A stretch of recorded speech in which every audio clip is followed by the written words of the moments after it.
Hi, Gráinne. Hi, Shannon. Thank you for taking the time to talk to me today. It's a pleasure.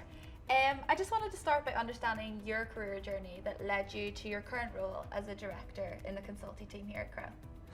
So I've had a pretty varied career, but I've always been in the world of project, program management, change management, strategy and change.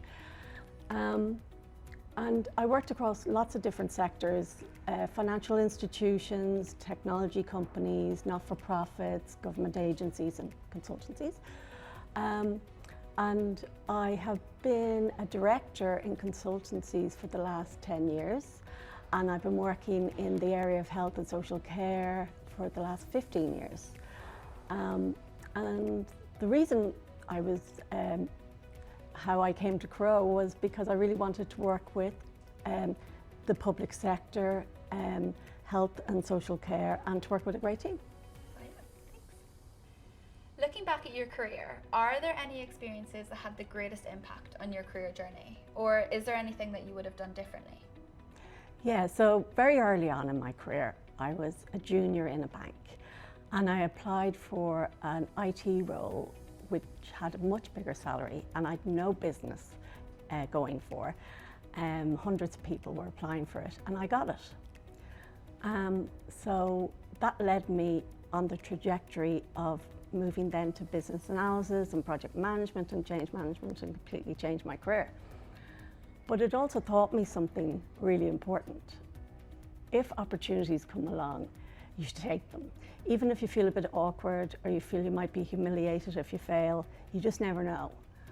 And also, I was really lucky that others saw something in me that I didn't truly or fully see in myself. And so it's important to just let yourself be seen. Did you have mentors who made a difference for you, and how important is it to encourage and support mentorship in our firm? Well, I never had a formal mentor. I wish I had. But I did work with some extraordinary people, amazing work colleagues and bosses, both men and women, and just great teams.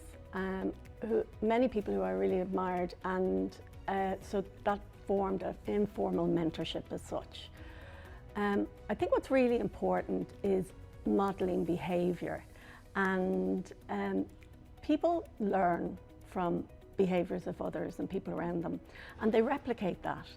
So it's really important that social norms and culture in the workplace has really good behavioural models, because people will replicate good behaviour, but they'll also replicate bad behaviour. So it's really important to get that culture piece right. Yeah, I think that's really interesting. So it's not always about having sort of a formal mentor or a formal mentorship program, but about actually making the culture that supports people growing and being mentored sort of informally. Yeah, and both.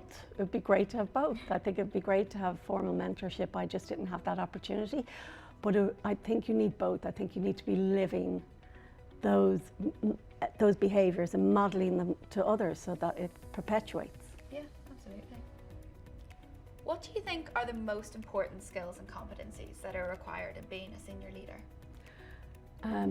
To really believe the sky is the limit, to have real vision, and to kind of bring the energy to that, like to bring the energy to the team and to believe that they can achieve it, and just to add the excitement to the whole thing. I think showing up in a positive way, being in good form, enjoying it is important. These are more attitudinal, I think, than probably competencies, but I think they're just really, really important in leadership. And I think most importantly is to be really a decent person, to think what is the right thing to do and do that right thing. Not only to be kind to others, but make the right choices, good decision making. Yeah, I think that's really good advice.